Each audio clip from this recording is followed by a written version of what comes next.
Hi, good evening, everyone, and welcome. Sincere apologies for joining in late.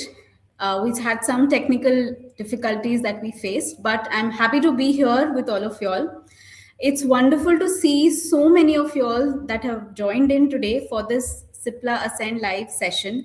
And I can actually already see a lot of comments and the chat section buzzing in. Thank you so much for joining. Let me quickly introduce myself.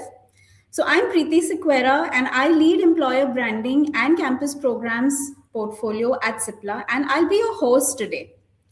Over the next 45 minutes, we'll walk you through the life case challenge. You'll get to hear from a senior leader about his MBA and Cipla journey and gain insights from the team behind the case.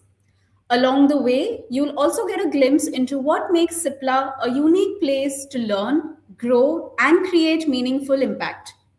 But before we dive into this conversation about Cipla Ascend and our case challenge, let's take a quick look at Cipla's incredible journey. Can I have the video played, please?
hope that gave you a glimpse into who we are and what we stand for as an organization. Creating meaningful impact, whether it's for our patients, our communities, or our people, has always been at the heart of our journey. These stories are not just part of our history, but they continue to shape who we are today. And that spirit is exactly what we aim to bring alive through initiatives like Cipla Ascend, where bright young minds like you get the opportunity to solve real business challenges, think differently, and contribute fresh perspectives. This also serves as a gateway to our Alive Summer Internship program, offering hands on business exposure, mentorship from leaders, and an immersive experience of Cipla's culture, ultimately leading to the Alive Young Managers program, which is Cipla's flagship initiative for developing the next generation of leaders. At Cipla, our purpose of caring for life guides everything that we do. And our EVP pillars of inspiring pioneers, championing care, and nourishing careers reflects our commitment to creating an environment where people can learn, grow, and thrive. So now that I've given you a glimpse of what we are as an organization, about Ascend competition and the Alive programs, let's move to our next segment, where I welcome someone whose journey is particularly relevant for today's audience. Our next speaker started his career journey just like many of you, sitting in a B school classroom, working through case studies and several competitions, and preparing for the future. Today, he heads global strategy at Cipla. Please join me in welcoming Saurabh Gambhir, Global Chief Strategy Officer. Saurabh, it's so wonderful to have you here with us. Thank you for joining in. Thank you, Preeti. It's lovely to be here as well, interacting with the next stage, next wave of students and employees potentially at Cipla, right? So really excited to be here as well. Yes, yes. In fact, I see there are a lot of comments that are coming in, and since we'd also, created communications around this interaction, I'm sure a lot of them would have looked up, to find out about you, maybe gone through your LinkedIn. So maybe they are, really eagerly waiting to know about you and your career journey. So before we dive into the case competition, let's take a quick walk down memory lane. You've done your MBA from IIM Ahmedabad. If I had to ask you, what's one memory from your MBA days that still brings a smile to your face?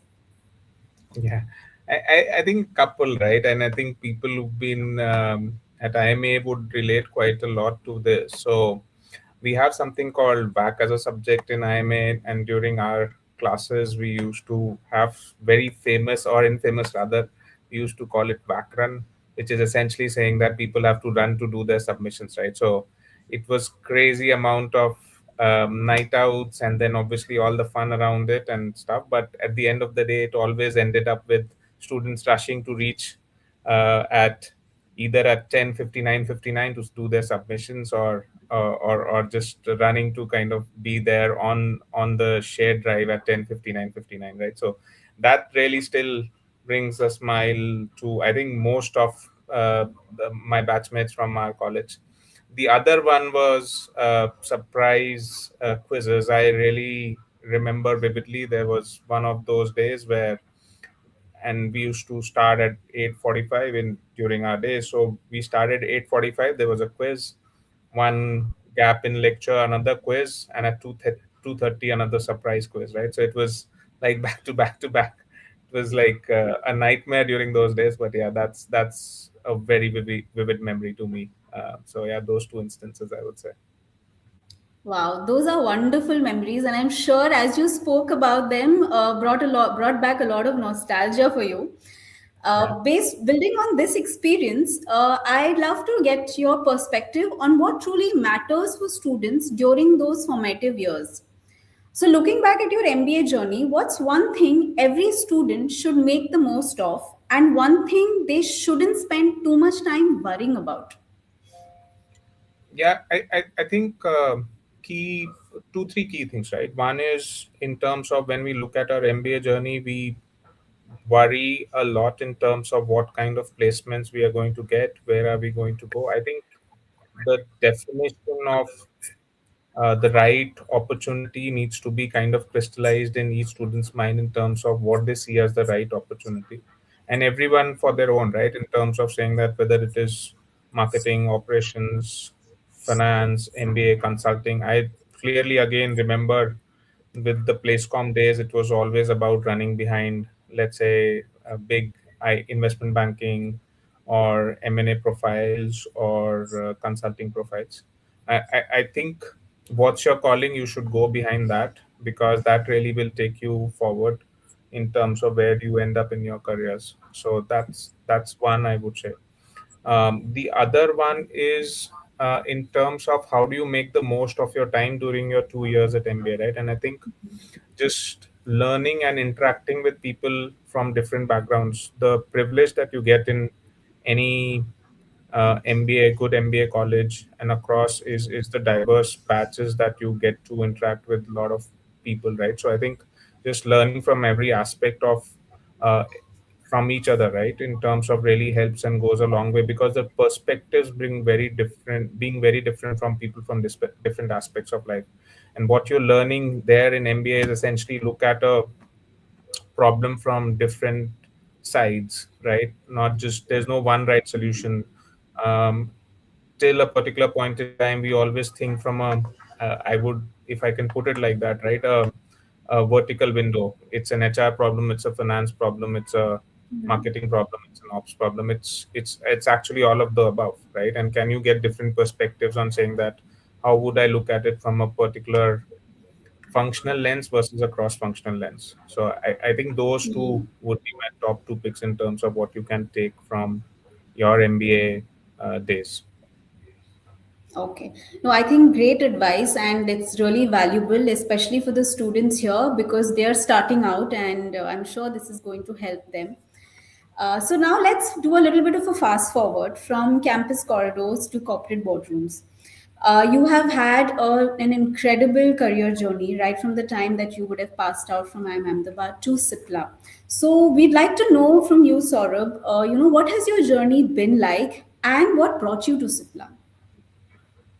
Yeah, so it's a little bit of what I just said, right? In terms of what I've done and where I've come to and where I've reached, right? It's a little bit of a zigzag, and it was always about trying to get new learning and experiences in life, and in the pharma industry, right? Trying to learn different aspects so that I can have both depth and breadth. So if you see, I have done different roles, including starting from some a little bit of a finance slash M&A stint. Then I moved into consulting.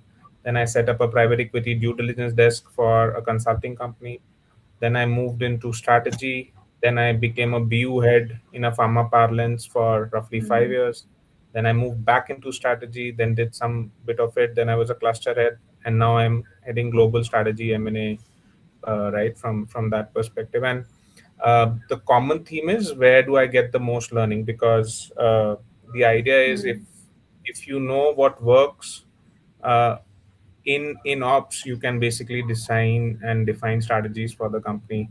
Otherwise, it's desk research in terms of learning and reading about things rather than actually experiencing and knowing what works at the ground level in ops and different operations, right? Whether it is sales, marketing, supply chain, plant ops, different things, right? So I would say the whole journey has been in terms of how do I get to learn the most. I would say the other bit is in terms of trying to look at problems again similarly from different angles. Having worked on different functions, I am able to get different sides of a problem, look at solutions from different angles, and then come up with solutions rather than just one straight jacketed approach, right? So I would say that's where it has been. Okay. And you want to maybe just briefly tell us what brought you to Cipla specifically? So while I understand that you've had different stints, it's helped you build depth, breadth, and you've really had an incredible journey. But what is it that attracted you to Cipla? course, Cipla is a great organization, right? And the video just outlined a few points, right? And I'll be repeating, but I think even at the Mm. cost of repetitiveness, right? So 90 years, right? It's not a small feat. A company having been there for 90 years, being relevant, and they have done. Cipla has done by doing a lot of innovation, right? So um, um, the one thing that video didn't talk about, right? Our founder fought for Mm. getting medicines for Indian soldiers during World War II. So that's how it Mm. kind of almost started saying that how can we get medicines for soldiers in the army who were serving during World War II, right? So it's always behind a purpose, and our purpose is caring for life, right? In terms of saying that whether it was about those days or setting up the first API plant in 60s, or about early 2000s when we kind of looked at HIV from a different angle and again said that the patient shouldn't be denied right, to access to a life-saving medicine. So it was all of that and more, right? So there are a lot of initiatives which Cipla has with Cipla Foundation, including our palliative care center, etc. But yeah, it's Yes. just about everything that one can hope for in a company in terms of looking for looking out for patients, and how do we care for their lives, right? So it's Cipla is massive, right? So we serve more than 260 million patients on an annual basis, which is crazy amount of number of patients, right? And this is only India that I'm talking about. And we reach more than 19,500 pin codes in India. So massive distribution network, massive access that we've been able to create in this country, right? So that's what really drew me towards Cipla. Yeah, okay. No, I also resonate to that somewhere, sort of, because I see that Cipla's purpose, and I think it's always linked to caring for life, like you rightly said, and then the impact, creating that impact, touching lives of patients, our communities, all of that is really important. So I kind of also understand the depth of all of this. So I wanted to ask you, what surprised you the most when you joined Cipla, or was there anything that surprised you that was really different, something that you were really caught off guard, thinking, oh, ye bhi hota hai Cipla mein? Was there a feeling like that anytime? Did you ever experience it? Yeah, yeah. So maybe again a couple of things, right? One is the scale, and the scale not just what I spoke about, Hmm. but India out as well, right? And the success that the company has been, right? So we were among the last companies to enter US, for example, right? And we entered somewhere mid of 2010s, right? So 2014, 15, and in the last 10 years, we've got a very large successful business that we've been able to create. So I think we would have been the fastest to cross $500 million, then $600 million, then $700 million, right? So just the success in some of these areas that we've been able to create. And again, the success is that we are possibly the only Indian company which has more than two deep markets. So we have very large businesses in, of course, India and US and South Africa and EMU, right? So which is what we call as emerging markets and Europe business. So very strong franchise across the a lot of markets, which is very interesting and very successful. And also our depth in few therapies, right? So we spoke about HIV, etc., but Cipla brought respiratory care to India, right, with its inhalation devices. So and then that's just um, i- it's just um, it's just mind-boggling in terms of how one company could create so much impact in a particular therapy or in a particular uh, country, right? So that was really inspiring for me. Okay, no, thanks so much for sharing that. It's fascinating to hear how Cipla's scale and purpose continue to inspire you. And also, having built a career across strategy, transformation, leadership, I'm sure you've gathered many valuable insights along the way. So, if I had to ask you from your MBA journey, from the time that you graduated from IIM Ahmedabad and to where you're today, how has your MBA experience, or rather the IIM Ahmedabad experience, influenced your career, Saurabh, and the leader that you've become today? Yeah, so I think one of the core themes which has helped me all throughout, right? And of course, there are different things that have helped early on in the career, then if something else which has have helped over the next few years, and then something else then and then now, right? But in the early part of my career, I think attention to detail, strong focus on analytics, um, very focused in terms of how do you kind of look at problems differently were the key themes that really helped, right? But over the over the years, what has really stayed and what has really helped is in terms of your ability to stay uh, humble while listening to others point of view, right? Because like I said in the at the start, it's just that it's a humbling experience, especially at IMA, because there are just there's no dearth of smart people right there. So it's just that you can have it's like you stand in an airport or a railway station and you say this is the tallest guy. Can you find someone taller? You always end up finding someone taller. It's the same at IMA. Can you find someone smarter? You always end up finding someone smarter than the smartest, right? So it was always humbling to say, oh, you've thought till here, and there is someone who's thinking much beyond that, right? So it was always an important reminder, has been and always been an important reminder for me to say, to stay put to the ground, stay humble, eyes and ears on the first principles approach. Let me put it this way, right? Saying that basic first principles approach, don't ever lose that. While you may experience a lot and you always will become an expert in some area or another, first principles never fail you. Yeah. No, I completely agree. And I think your emphasis on humility, staying humble, I heard you say that so many times. And, it feels so good to see that coming from, especially which is very relevant in today's dynamic world. So the emphasis on humility, the emphasis on the need to, to have continuous learning, openness, and also look at different perspectives. I think it's very relevant in today's generation, and I'm sure it will add a lot of value to all the young students who are watching us. Building on these themes only, what do you think, or rather, what according to you, Saurabh, does leadership mean, and what qualities do you believe define an effective leader?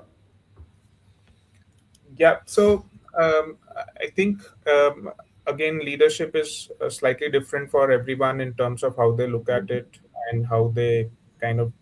I think for me, it's about being able to get people to see the larger picture, the vision that you have for yourself and for the teams that you're leading, and being able to kind of get people to run with you, walk with you, and go along, right? And there are enough and more examples of leadership all across, right? It's we've just finished the football World Cup, and there were umpteen examples where it were the teams which were winning, not the individual players who were winning those games, right? And we had so many examples. The stars didn't win it, the leaders did, right? And in terms of what what you thought about, how did you strategize, how did you make the team come together to win those crucial games, right? And we had so many upsets this World Cup, and you see that it's all about, rather than individual player skills, it's about the team and the leader that's driving them. And the leader may not be in the team itself as well, right? The leader could be the coach sitting outside. So it's about that kind of bringing everyone together towards a common goal and vision, and execute what you think is the right way to get there. Yeah. No, in fact, I particularly like this idea that leadership is ultimately about enabling others to succeed and then creating a lasting impact through people and culture. Saurabh, before we move into our next segment, as a final thought, what advice would you give to young professionals who are looking to build meaningful and impactful careers?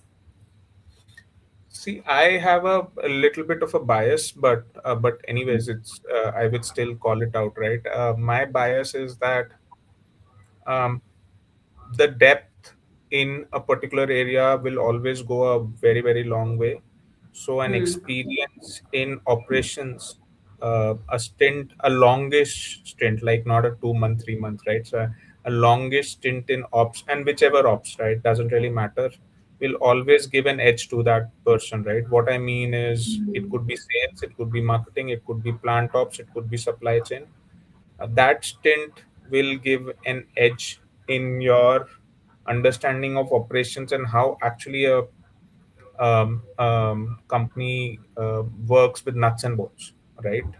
Rather than saying that everything is fine, but brick by brick, nuts and bolts, how does it work? What does it mean? How do you execute?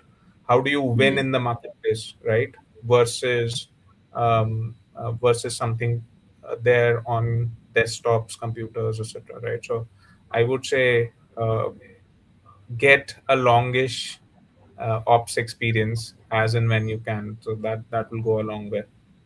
And by the way, the journey to the top, and I can talk about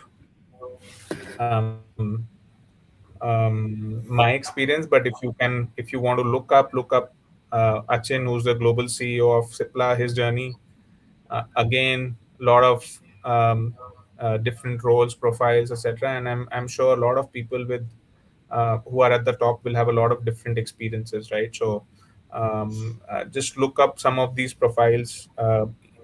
Achin, even before Achin, Umang, from a finance person, CFO to a CEO, it'll always help if you have diverse experiences. Truly.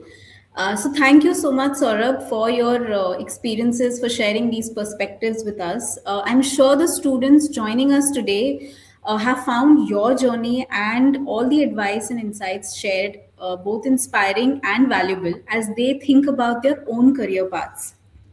So, with that, we'll move into the next segment where we will deep dive into the Cipla Ascend case challenge. Ascend is much more than a competition. It is an opportunity for students to apply their learnings to a real business challenge, think strategically, and showcase their problem solving abilities. So, this year's case focuses on building a data driven, AI enabled approach to identify opportunity spaces in the cardiac market. And to give us an inside look into this year's case study, along with Saurabh, who's already with us, I'd like to invite Gunjit Madan from Saurabh's team, who has been closely involved in shaping this year's case. Welcome, Gunjit, and thank you for joining us today. Thank you for having me. Excited to Yeah. be here.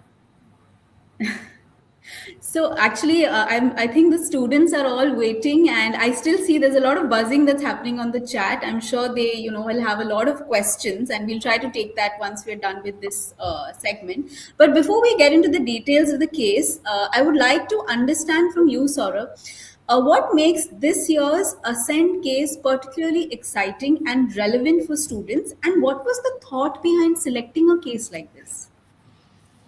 So for this year, what we've tried to do is actually try and make it very real in terms of what we're trying to do in our day-to-day lives, what problems we are trying to solve, uh, and the ways and means of finding solutions to those problems, right? So in general, in healthcare and pharma, we have a lot of rich data which is available. Either it is from um, eh, at the start, where a new drug is getting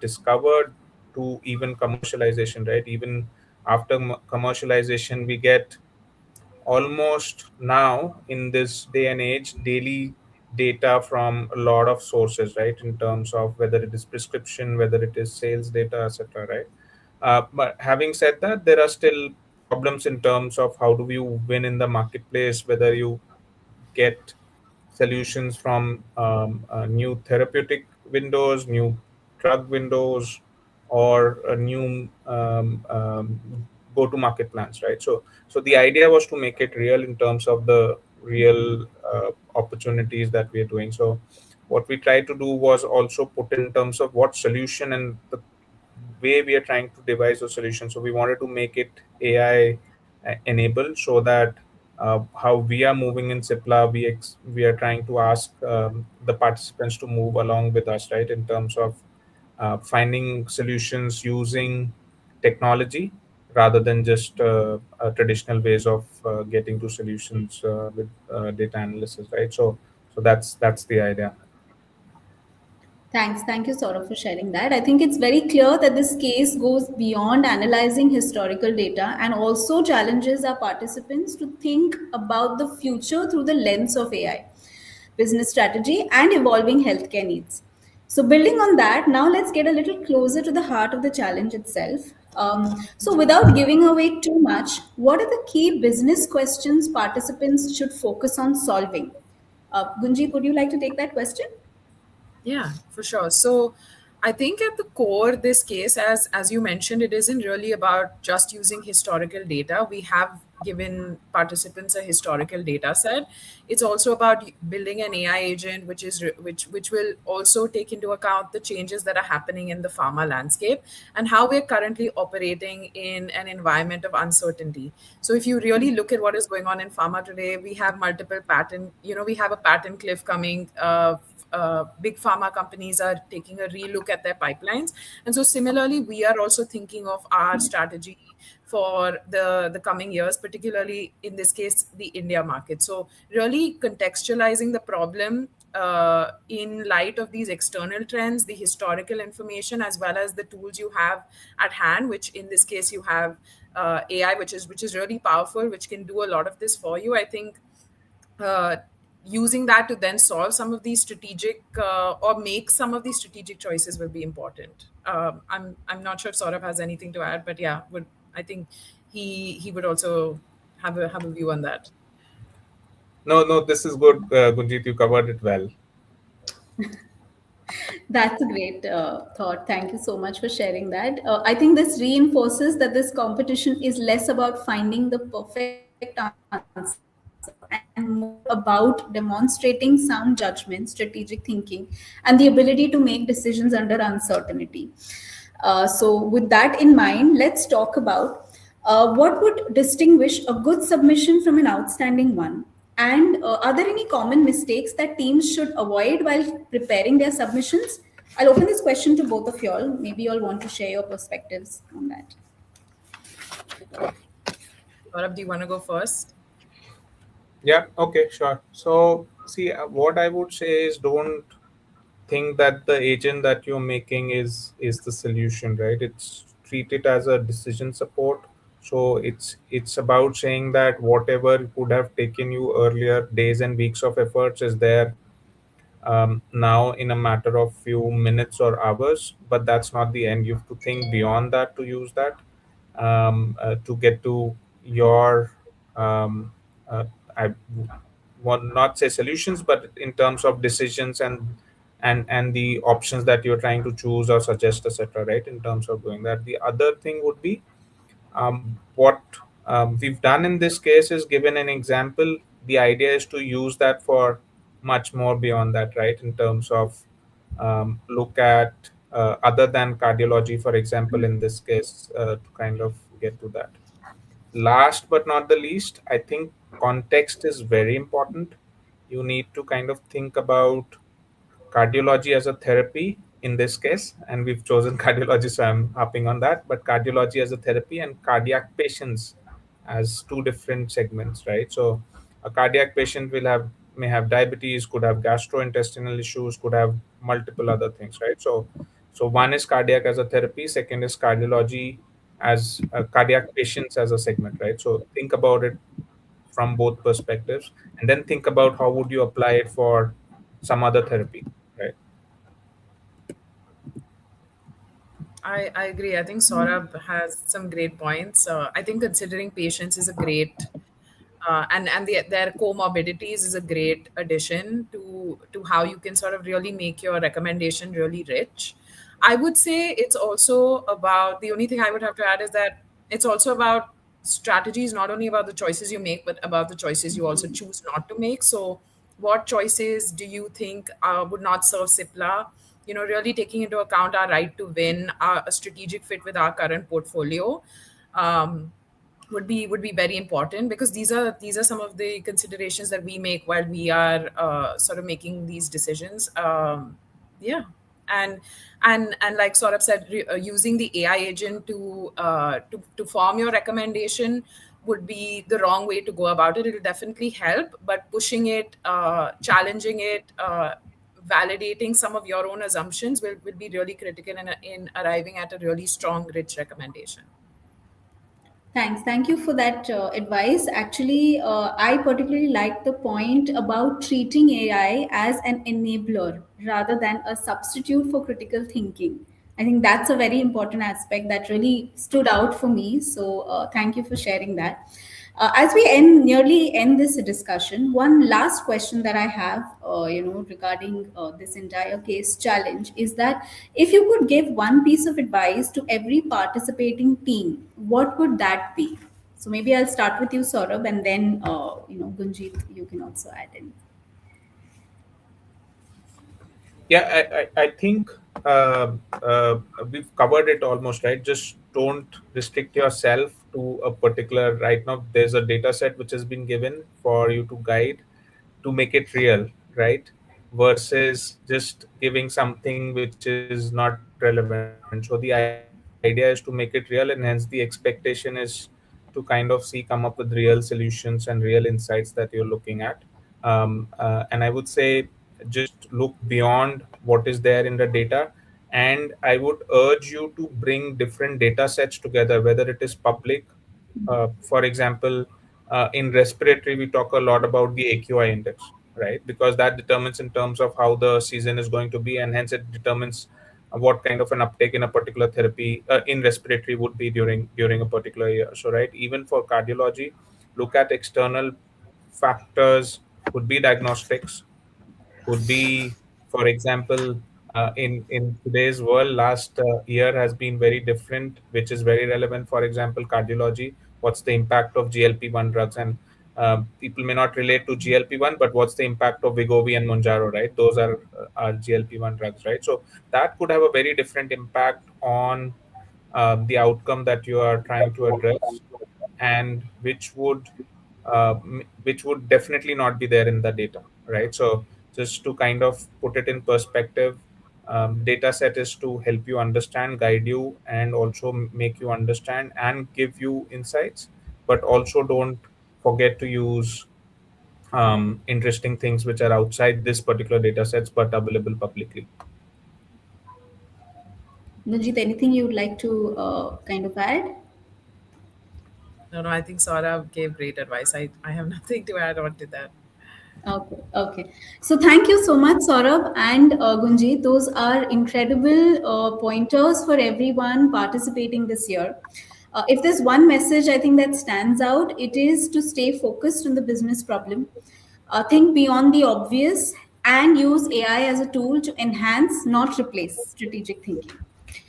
So we will now open this session to our next segment where we will take questions. We already have many questions that have come in, but keeping time that we have on hand, we'll try to see how many we can kind of cover. So the first question, and I'll leave it to both of y'all. You all can choose who wants to take the question up. So the first question: when Cipla evaluates a winning case submission, are you looking for the safest, highest NPV execution plan or the calculated disruptor strategy that forces us to re-evaluate how the industry tackles this problem? Yeah, maybe I can go. And this is one of my vivid cases from my MBA days, and I'll link back to. So there are few instances, right, which you kind of link back to. So we were working on a case, and this is first semester, first month or so during our IMA journey, and we were asked to use projection methodologies to say what's the market share going to be, what's the what how do you project the sales, how do you project based on that the demand, etc. And this was a case related to scooter penetration in India in the late 80s, and we all used impressive regression analysis, linear regression, then multivariate analysis, etc., etc. And then we finally presented to the prof, and I think after 10th or 12th group he kind of gave up and said, you guys have still not got it. It's not the it's not the demand which is a problem, it's the supply which is the problem. The government is not giving licenses to manufacture, so whatever regression you're doing wouldn't really work, because it's not really related to that independent variable is actually not independent. It's governed by the government's license raj, right? So to say, at that point in time, so none of it is right. So the important point being there is, it's good, it's very easy to get lost in the mechanics, and in this case the mechanics of AI, right? Don't get lost in the mechanics, and look beyond the mechanics. Look at strategic thinking, look at what help you can take from AI, but look beyond the obvious. Yeah, thanks. Thank you, Saurabh, for that. So the next question that we have, and I think you would answer this, Gunjit, but the question is, which geography should define the cardiac market for this analysis? So we had designed the case with the India market in mind, and so the data set that the students would have is also the India data set. Uh, Restrict yourself to India, but there is a lot to play with within that. Within we have a very robust cardiac market, so that you should have more than enough to work with. Thanks for that clarification. I think it gives our participants a clearer direction as they approach the challenge. So our next question, can recommendations extend beyond Cipla's existing portfolio to new molecules, combinations, partnerships, or licensing opportunities? Yeah, Saurabh, do you yeah, want? you can, right? But think about it. The core of our business would not be significantly different by doing a couple of in-licensing deals or couple of new things, right? The core will be in terms of direction of travel, and again, focus on what's your uh, primary recommendations, and say these add-ons will sweeten it up, right? So in if I were to talk about in the language of the first question, the NPV will be determined by 80% of your molecules, not by the 10-15%, because there'll always be risks involved as well. So I would say just kind of focus a lot on core issues and others as sweeteners, rather than making the small things as the mainstay of the opportunity. Having said that, for example, if a couple of years back, or 15 months back, for example, when we also entered the GLP-1 market, people asked, what's the largest opportunity going to be? Everyone would have said GLP-1, and it's playing out in the market, right? So there are few opportunities like that which could be really game changing. And if you have those kind of recommendations, then yeah, it changes to that extent. But focus on key important areas versus smaller areas. Okay. Thanks, Saurabh, for answering that question. So the next question, I think our students really want to know the secret before itself. So the question is, how is the agent likely to be tested during the finale? Kujit, you want to So take that? yeah. So the agent is fully Saurabh's idea. So the thinking or the thought process is that at the time of the finale, we would want to see how well you truly understand the agent, how well you understand how it works, what are the inputs that you have given to it. So we could give you a new data set and ask you to run the agent with the data set. That is one of the ways we could test at on the day. It will depend on certain technical abilities that we have at the time, but that is one of the ideas we have for testing you at the time. Thanks. I think many participants will surely find this input very helpful as they prepare to, submit their solutions. So there is one more question that we have. If teams have to make assumptions due to limited information, how should they communicate them? This has come from the live chat. This question. I would say they can put it in the appendix. Like if you make an appendix section with your assumptions, so that we have that on hand when we're evaluating, and then again during the finale, if you want to pull up the appendix slides to say that these are the assumptions we use, those that would be very helpful. But don't include that as part of your 3 slides or 10 slides brief for the finale and the initial submission. Thanks, I Gunjit, for that. Sorry, can Saurabh, you I wanted to can I add add one something? more? Yes, Yeah. yes, please.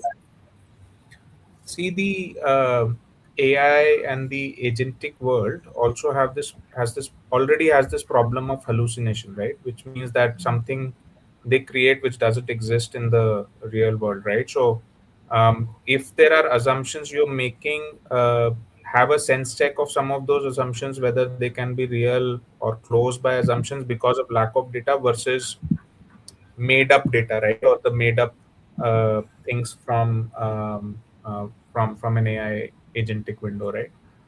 So just be careful about that in terms of uh,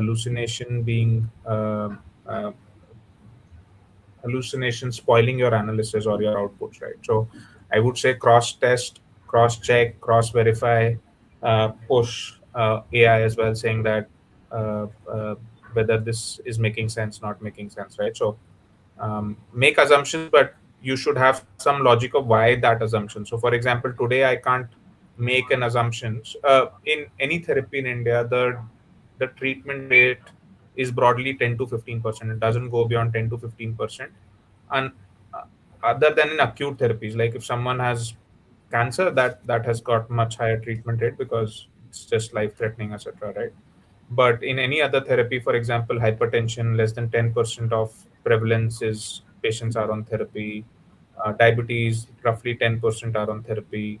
Uh, Again, respiratory, we have only 10% of patients on therapy. So you can't go and make an assumption that 25%, 30% patients from next year will be on therapy, right? So, so though avoid those kind of assumptions where it's not really possible, right? Sure. Thanks, Saurabh. Thanks, Gunjit, for clarifying that. And I'm sure it will help our students as they prepare their solutions. So, with that, we've come to the end of today's session. Thank you all for joining us. We hope this interaction has given you clarity on the competition and offered a glimpse into Cipla's purpose driven culture and our world of care. A special thank you to Saurabh and Gunjit for taking this time to be with us today and sharing their insights. To all the students joining us, if you haven't registered for Cipla Ascend Season 4 yet, make sure you do that. You can also submit your solutions because the case went live on 20th July. So your submission date is 8th of August. You can register by 7th of August. Please visit the Grad Partners platform. You'll be able to find the details of the competition there. We're excited to see your ideas, perspectives, and solutions. The challenge is now yours to solve, to think boldly, collaborate effectively, and give it your very best. We look forward to welcoming the top teams at the grand finale at Cipla House, Mumbai on 4th September. Until then, all the very best, and thank you once again for being part of this live session of Cipla Ascend Season 4. Have a wonderful evening ahead. Bye bye.